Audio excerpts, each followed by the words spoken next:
for a launch of their lander, and they flew on a very rainy day in Caddo Mills, Texas, but were successful. Basically, in one shot, they flew back and forth and completed the challenge. And then we had Maston made several attempts in the fall. This is showing them unloading the lander off the trailer, getting ready for, I think, their first attempt. And yeah, this was the vehicle for the Level 2 challenge, and this is the one from the Level 1 challenge in flight. And you know, one of the things, of course, we saw was that they got a fair amount of attention. Dave Maston was on the cover of Aviation Week, representing the space entrepreneurs as Persons of the Year, which included Armadillo and all the other entrepreneurial space companies that year.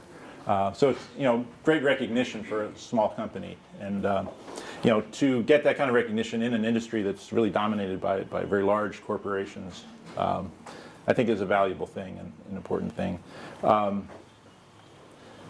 Paul Breed's going to talk about the Friends of Amateur Rocketry site. This is a photograph there.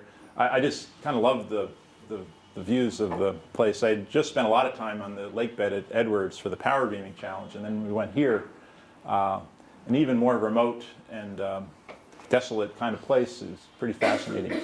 And I just found it interesting that, you know, as part of the challenge, they had to create a fake lunar landing zone in a place that already looked as much like the moon as any place on Earth, I think. You haven't been to Balls yet. Yeah, I'm sure there's other places. Note the lump on the right-hand side is a Yoda doll. we were having some reliability problems, and someone suggested that we put a you know, Mary statue, and we're of a slightly different religion. So you needed a force to multiply? Oh. Yeah. Well, Dave Maston had a golf club on his as a way to ward off Murphy's Law. And anyway, I think it's worth noting that Paul's team was only the third team to ever fly from one pad to another successfully in the challenge, and only 4 teams actually flew vehicles at all. However, there were lots of other teams out there, and you know, what we see in the actual challenges, the competitions are the tip of the iceberg in many cases. I just wanted to mention too, what we did this past year was had a technical seminar at NASA headquarters where we brought people from all of the challenges together to talk about what they had done, what they had learned, and make their suggestions, and try to stimulate the interaction internally at NASA. And I see as one of my primary responsibilities is to promote this idea within NASA. We're trying to change the culture in many ways. I think this is one way to do it. The idea that, you know, good ideas can come from anywhere. We need to be open to them. One thing that did occur, Peter Homer and Ted Southern, who won the Astronaut Glove Challenge, were invited after this to the Johnson Space Center to talk about their innovations in the spacesuit gloves to the spacesuit engineers at the Johnson Space Center. And that was a significant thing. It took really 3 years of encouraging for that to happen. You know, NASA's had the same contractor for 4 decades for spacesuits, and not necessarily anything wrong with that, but certainly bringing new ideas in, I think, is a valuable thing, and it helps, I think, people, you know, change their attitudes in some ways. And the other really, I think, transformational thing that was important in this past year was that NASA actually purchased a lander from Armadillo, one that had been used in previous challenge activity. You see it in the inset there flying in a previous year. It didn't actually even win any of the prize money, but it was important in their development activities. And what NASA did, they put some landing legs on it, something the Armadillo guys didn't think it needed, but And then they're using it as a test bed for a variety of development work on GNC, guidance, navigation, and control, hardware and software, and also getting experience with using the engine with methane propellant, which is something NASA's been interested in for a long time. They could not just readily get their hands on an engine to use for this kind of work that would operate with methane. So this gave them a very quick access to that capability. And they're flying this on a regular basis at the Armadillo site with the NASA people there. And it's really been a great thing. The amount of money involved is tiny compared to what we typically spend for this kind of work. I think that can have a transformational effect on the expectations of people within NASA, and I think on the expectations of the large corporations that we normally deal with for this kind of work. I think it can change attitudes as to what is possible. And that's really the whole point of prizes, is changing people's perspective on what is really possible.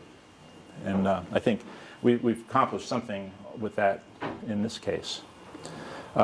Just to run through the ongoing challenges, a strong tether. We did have that competition this past August. We had 3 teams there. All had carbon nanotube materials to test, 6 different samples. None of them got anywhere close to the requirements. So this is proving to be a very difficult one. And part of the problem, I think, is that this kind of technology has a lot of commercial applications, the carbon nanotube technology, in things other than high-strength materials. And that's where all the effort is going, in these other applications. So this is an effort to try to get some of that pushed in this direction. Everybody expects that there's great potential here, but it hasn't really been realized yet, and that's the idea with the prize. But we've been a little disappointed in the progress in that so far. Power beaming, we had a really exciting event in '09, and after, again, many years, since 2005 of teams trying, prize money was won, and I think I have a couple shots of this. Yeah, this is just a rendition of what was done. Unfortunately, we don't have a photograph of this, and it was difficult to photograph the whole thing. In order to test beaming power up to 1 kilometer in a vertical direction, we created a racetrack with a helicopter holding a cable. The helicopter was at 4,300 feet. Connected to the ground with the cable. That's something in itself that hadn't really been ever done before. And it was a pretty fascinating process. It wasn't really done successfully the first time or the second time, but the third time worked great. And it was a great experience, and it was a unique partnership, working with the people at Dryden, who hosted us, a private helicopter company, a bunch of volunteers from the Spacebird Foundation, and then the teams themselves. It was kind of an interesting mix of people, lots of difference in culture that came together, but it all worked in the end. And it's a very interesting thing. We hope to have at least one more round of this. This shows you one of the teams, Laser Motive, the winning team, preparing their device to climb the cable. And then, as I said, it was difficult to capture this photographically. The helicopter you could barely see, you couldn't hear it up at the top. So at times it just looked like this cable just disappeared up into the sky. And pilot after a little bit of practice, got really, really good. We were joking about them giving him a parking ticket at Dryden for staying in the same spot over the lake bed. He'd stay there for almost an hour at a time before he had to go back and refuel, and it was pretty amazing thing. And this kind of relates a little bit. We'll be talking a lot about regulations and interfacing with government agencies in connection with space launches. In this case, we had the helicopter connected to the ground with a cable, almost out of sight, operating in the middle of a government facility. There was other aircraft operations going on. We would have to suspend from time to time for other activities going on at Edwards or Dryden. We also had to coordinate with the laser clearinghouse, which keeps track of where satellites might be passing over in the path of this laser. So we had to have windows turning on and off in order to avoid any possibility of pointing this at a satellite that might be flying over. Not that it would burn the satellite up, but if it had optics looking down, you wouldn't want to fire the laser directly into that. And of course, there's a lot of conservatism involved in that, but an interesting process. By the third day, the guys from the laser clearinghouse came out to see what was going on. They were so interested in, and that was another great thing about it. Having it at this NASA facility, there was some reluctance at first, but I give Dryden a lot of credit for kind of sticking their neck out to hold this here. It's not an easy thing to do. They weren't really stakeholders in this, and there was a certain amount of risk involved. But they went ahead and went with it even after we had a couple unsuccessful attempts at deploying this cable. And but we in the end we had to keep Dryden people away who wanted to come help. So it's a great thing. And to have NASA really involved in a space elevator kind of activity was, I think, also kind of interesting and maybe a little bit transformative also. And this shows you one of the climbers going up the cable. It was really kind of a bizarre sight. The whole thing about it was quite amazing. Probably of all the Centennial Challenges stuff I've been involved in, this was probably the most unique. Then we have the Green Flight Challenge. This began as a general aviation technology kind of challenge. For this coming year, we've focused just on the goal of really high efficiency, while still meeting other practical requirements and safety and noise requirements. But it's basically an airplane that can go 200 miles in less than 2 hours and use less than the equivalent of 1 gallon of gasoline per occupant. So it's basically like a Prius that can go 100 miles an hour through the air. We have 9 teams signed up. There could be a few more.